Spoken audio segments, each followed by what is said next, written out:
સેતુબંધુ રામેશ્વરની સ્થાપના થઈ ને પછી બધા વાનરો અહીંયા આવ્યા, કારણ કે લંકામાં જવાનું હતું. હવે લંકામાં બાબુ પાણીમાં જવું કે સેતુ બાંધવાનો હતો. અને એ હનુમાનજીને બાબુ હનુમાનજી તો હનુમાનજી છે, હનુમાનજીને બળ ઘણું હતું, પણ ઋષિ મુનિઓના ખરાબ હતા ને એટલે એમને કોઈક યાદ કરે ખબર પડે. નકર એ બળ ગમે એટલું હતું પણ ગમે એવું બળનું કામ હોય ને તો કરી નાખે, પણ કોઈક યાદ કરાવે તો હનુમાનજી બેઠા હતા આમ શાંતિ. એ કે આ દરિયો ટપે લંકામાં જવાનું છે, ઓલો કે હું જઉં ને હું નહીં પોગી શકું, ઓલો કે ગઢપણ આવ્યું ને ઓલો કે આમ થયું ને ઓલો કે આમ થયું. પછી બધા કહેવા માંડ્યા એ બજરંગ હવે તું બેઠો થા, તું આ તારા વગર નથી પતે એવું. અને પછી બાપુ હું કરતો હુંકાર કર્યો હો હનુમાનજી. અને તેથી બાપુ આ કાક બાપુને લખે કે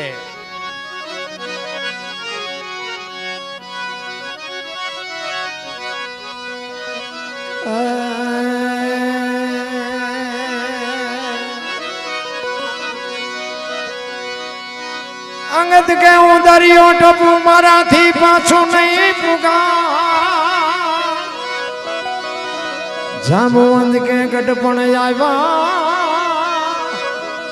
આ તો દધી કર્યો ન જા.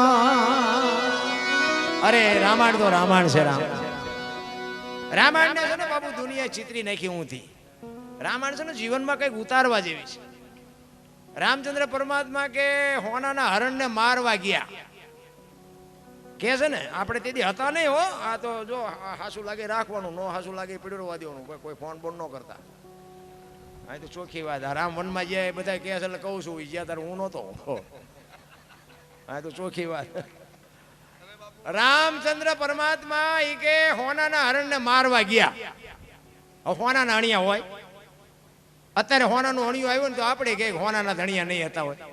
તાર રામને નહીં ખબર પડી હોય, પણ રામે આપણે આટલું માર્ગ બતાવ્યો. શું એ કે મોહની વાંહે દોડે ને જે એનું વાંહે ઘરમાં પતન જ થાય. રામચંદ્ર પરમાત્મા જો અણિયા વાંહે ન જાવ તો સીતાજીનો હરણ ન થાય. આ આપણને માર્ગ બતાવ્યો. આપણે નગરી વાતો જ કરી. રામ ગયા હોનાનું હણિયું લેવા, રામ ગયા હોના, પછી ગયા એમાં જ આ દી ઉઠ્યો ન જ્યાં તો આ કઈ થાત જ નહીં.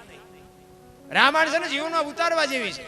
મને તેમ થાય રાવણને બધા ગમે કહેતા કે હું રાવણને પહેલા પગે લાગુ. બોલો, રામને ધક્કો કરાયો લંકા સુધી, આખા કુટુંબનો ઉદ્ધાર કર્યો. તમારા ઘર સુધી ધક્કો કરાવવો જોઈએ, કરાવો લ્યો.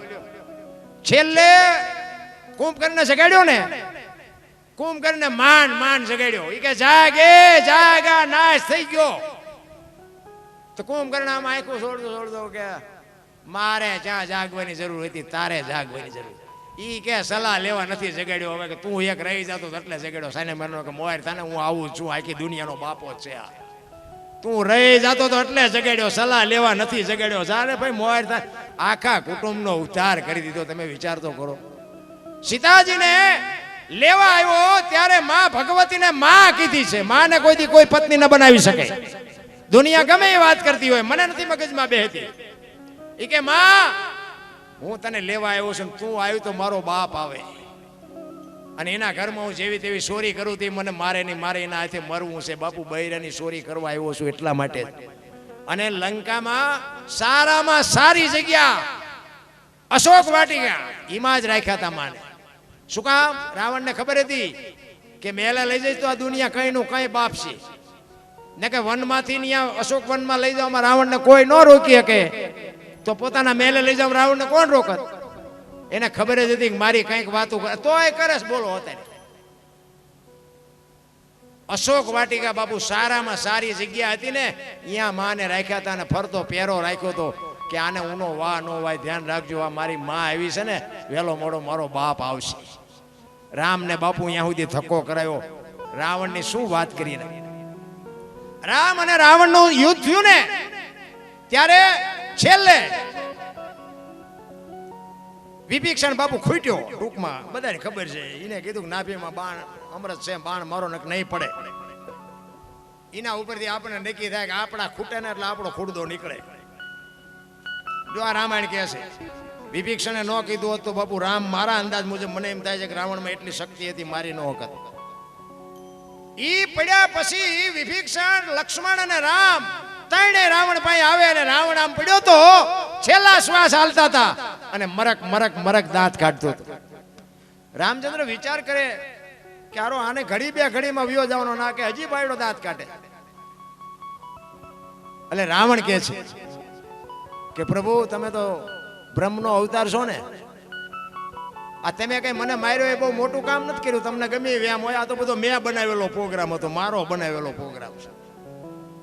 પણ મારે તમને બે ત્રણ વાતો પૂછવી છે. હું તો હવે ઘડી બે ઘડીનો મહેમાન છું, હું તો જાવ જ છું અને મારે તમારા હાથે મરવાનું જ હતું. મેં તો જે મારે કરવાનું હતું કરી જ નાખ્યું, પણ હું તમને બે ત્રણ વાતો કહું, મને જવાબ આપો. રામ કે શું છે? એ કે મારી શક્તિ કેટલી છે? કે તારી શક્તિ ઘણી. મારી ભક્તિ કેટલી? કે તારી ભક્તિ શિવની ઘણી. તો કે મારી પાસે સંપત્તિ કેટલી? કે સંપત્તિ એ ઘણી. એ કે તમારે અયોધ્યામાં કદાચ તમારું બે આવવાનું સિંહાસન હોનાનું નહીં, ભાઈડે દિવાલો હોનાની છે ને, છે આટલી સંપત્તિ.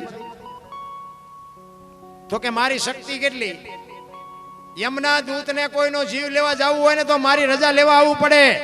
9 ગ્રહ જેને ઢોલીએ બાંધ્યા હોય, પવન પાણી ભરે, વાહ વાસીદું ગણે ગાયું, જ્યારે રવિ રસોઈ બનાવે, શિવ ભંડારી, આટલી શક્તિ મારી.